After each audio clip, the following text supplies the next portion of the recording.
नमस्कार साथियों, एक बार पुनः आप लोग के बीच उपस्थित हूँ और आज एक बहुत ही महत्वपूर्ण वीडियो के साथ आप लोग के बीच उपस्थित हूँ। बीते सप्ताह डॉलर की के मुकाबले रुपये लगातार नीचे गिरता हुआ अभी 87 रुपये पर पहुँच चुका है।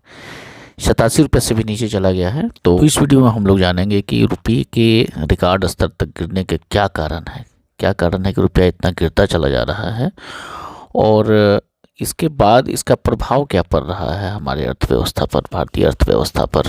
वीडियो बहुत ही महत्वपूर्ण है, अंत तक बने रहिएगा मित्र। और एक और जो कि हमेशा मैं कहता हूं कि जो भी मित्र चैनल पर नए हों कृपया करके चैनल को सब्सक्राइब अवश्य करेंगे, लाइक करेंगे, शेयर करेंगे तथा अपना कमेंट्स करना नहीं भूलेंगे। तो रुपये के गिरने का जो सबसे बड़ा कारण है वो है वैश्विक आर्थिक स्थिति। रुपया के कमज़ोर होने का सबसे बड़ा कारण वैश्विक आर्थिक स्थिति अस्थिरता है, जैसे कि मंदी है, वैश्विक व्यापार है, युद्ध है। हम सब जानते हैं कि बीते 15 से 20 महीने में मिडिल ईस्ट में 3 मोर्चे पर युद्ध जारी है और सबसे बड़ा युद्ध जो कि यूक्रेन और रूस का युद्ध हो रहा है लगभग 2-2.5 साल से, उसमें तेल की कीमतों ने बहुत हद तक बढ़ा दी है, जिसका सीधे सीधे असर हमारे रुपये पर पड़ रहा है। दूसरा बड़ा कारण क्या है कि तेल की कीमतों में वृद्धि। जैसा कि मैंने ऊपर अभी कहा कि भारत अपनी तेल की ज़रूरतों का बड़ा हिस्सा जो है वो आयात करता है। हम लोग आयात पर ही निर्भर हैं। भारत में जितनी तेल की खपत है उतना उत्पादन नहीं है, इसलिए लगभग 80% से अधिक भारत अपनी ज़रूरत के लिए ईंधन को आयात करता है। जबकि अंतर्राष्ट्रीय बाजार में तेल की कीमतें बढ़ती है, जब भी बढ़ती है तो भारत को अधिक डॉलर खर्च करना पड़ता है, क्योंकि इससे रुपये की कीमत कमज़ोर हो जाती है। लगातार रुपये की कीमत इसीलिए गिरती चली गई और डॉलर की कीमत बढ़ता चला गया। आगे बढ़ते तीसरा सबसे बड़ा कारण है कि वित्तीय घाटा और सरकार का कर्ज। भारत का राजकोषीय घाटा जो है वो बढ़ता हुआ सरकारी कर्ज के रूप में कमजोरी को प्रभावित कर सकते हैं। जब सरकार अपने खर्च को नियंत्रित करने में असफल रहती है तो विदेशी निवेशक भारतीय मुद्रा से दूर हो सकते हैं और इससे रुपये की कीमत घट सकती है। एग्जैक्टली यही हुआ। सरकार कुछ अपने खर्च को नियंत्रित नहीं कर पाई और विदेशी निवेशक भारतीय मुद्रा से दूर हो गए और रुपये की कीमत इसलिए और नीचे होती चली गई। विदेशी निवेश की कमी। रुपये की कमज़ोर होने से विदेशी निवेशक भारत में निवेश करने से संकोच करते हैं और विदेशी मुद्रा की कमी हो सकती है, जिससे रुपये पर दबाव बढ़ सकता है। ये भी इसका बहुत बड़ा एक कारण है। पांचवा कारण है कि अंतर्राष्ट्रीय बाजार में डॉलर की मजबूती। अगर अमेरिकी डॉलर अंतर्राष्ट्रीय बाजार में मजबूत होता है, जो कि अभी बहुत अधिक मजबूत हो चुका है, तो भारतीय रुपये और अन्य मुद्राएं, सिर्फ भारतीय रुपया ही नहीं, वो चाहे चीन की मुद्रा हो, जापान की हो और इंग्लैंड की हो, जर्मनी की, सारी मुद्राएं गिरी हैं पिछले 3-4 महीने में। ये सारी मुद्राएं कमज़ोर हुई है डॉलर की अपेक्षा। डॉलर की मांग बढ़ने से रुपये की कीमत गिर सकती है और लगातार गिरते जा रही है। अभी आज के समय में जब मैं वीडियो बना रहा हूँ 87.67 तक ये इसकी कीमत पहुंच चुकी है। उच्च मुद्रास्फीति छठा कारण। जब भारत में मुद्रास्फीति बढ़ती है तो भारतीय रुपये की खरीद क्षमता कमज़ोर होती है, इससे उसकी कीमत गिर जाती है। सातवां है राजनीतिक और आर्थिक अनिश्चितता। राजनीतिक अस्थिरता तो अभी भारत में नहीं है, अनिश्चितता नहीं है, अभी स्टेबिलिटी है, लेकिन आर्थिक अनिश्चितता समय समय पर देखने को मिलती है। आर्थिक अनिश्चितता के कारण रेटिंग एजेंसियां जो है वो देश के साख को गिरा देते हैं और इससे विदेशी निवेश काफ़ी को परेशानी होती है और तभी जो विदेशी निवेशक जो है अपना विश्वास नहीं बना पाते हैं और इससे भी रुपये की कीमत में कमजोरी आती है, रुपये की कीमत गिर जाती है। अब हम देखते हैं कि रुपये के गिरने से क्या प्रभाव पड़ता है। तो सबसे बड़ा जो प्रभाव होता है, पहला प्रभाव होगा वो महंगाई में वृद्धि होगी। जब रुपये की कीमत गिरेगा, भारतीय रुपया गिरता है, तो आयात होने वाली वस्तु, जैसे सबसे जो प्रमुख चीज़ आयात होती है वो ईंधन के रूप में तेल आयात की जाती है। गैस है, मशीनरी है और अन्य ज़रूरी सामान महंगे हो जाते हैं। जो भी आयातित वस्तुएं होंगी वो महंगी हो जाएंगी, क्योंकि डॉलर की कीमत बढ़ेगी या कोई भी विदेशी मुद्रा की कीमत जब बढ़ेगी और रुपये की कीमत कम हो जाएगी तो निश्चित है कि महंगाई बढ़ना ही है। इससे महंगाई बढ़ जाती है, उपभोक्ताओं की क्रय शक्ति पर नकारात्मक प्रभाव पड़ता है। विशेष रूप से पेट्रोल और डीजल जैसी ईंधन की कीमतों में वृद्धि से परिवहन और उत्पादन लागत बढ़ जाती है।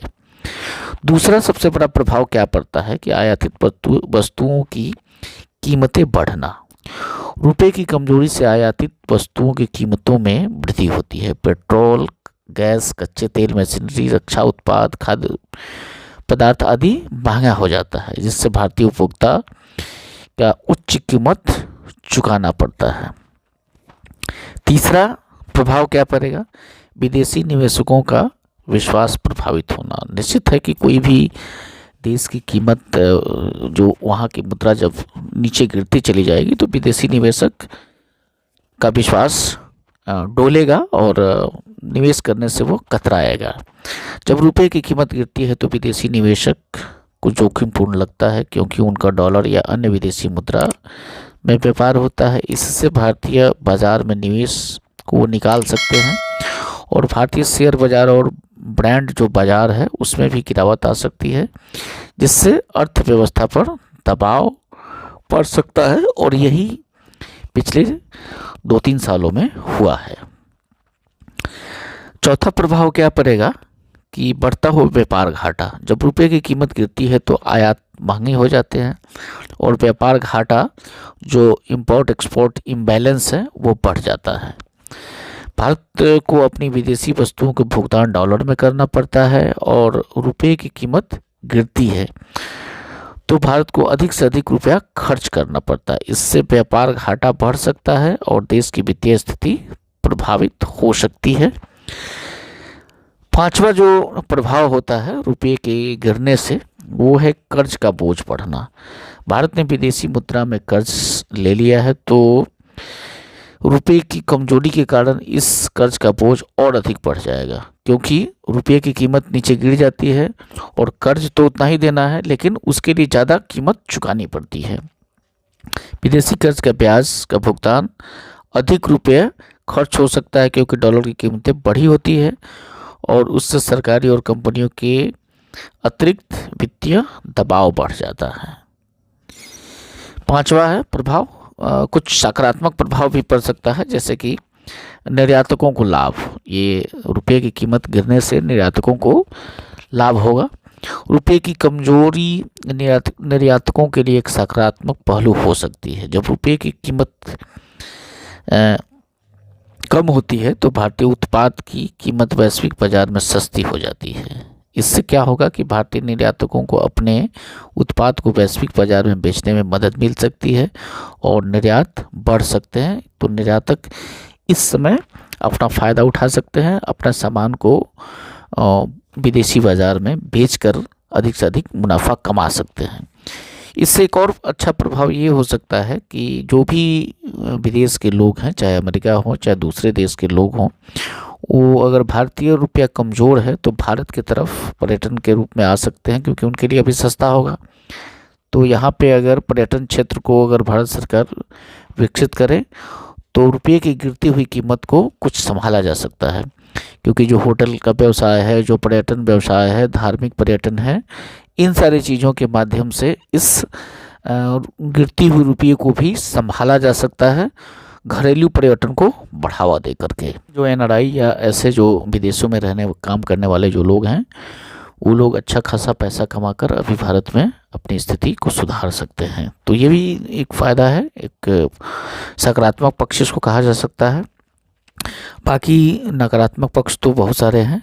विदेश यात्रा और शिक्षा पर असर, अगर रुपया कमज़ोर होता है तो विदेश यात्रा महंगी होगी और शिक्षा का खर्च भी बढ़ जाएगा, क्योंकि भारतीय रुपया डॉलर या अन्य विदेशी मुद्राओं के मुकाबले अपने कम स्तर पे आ चुका है।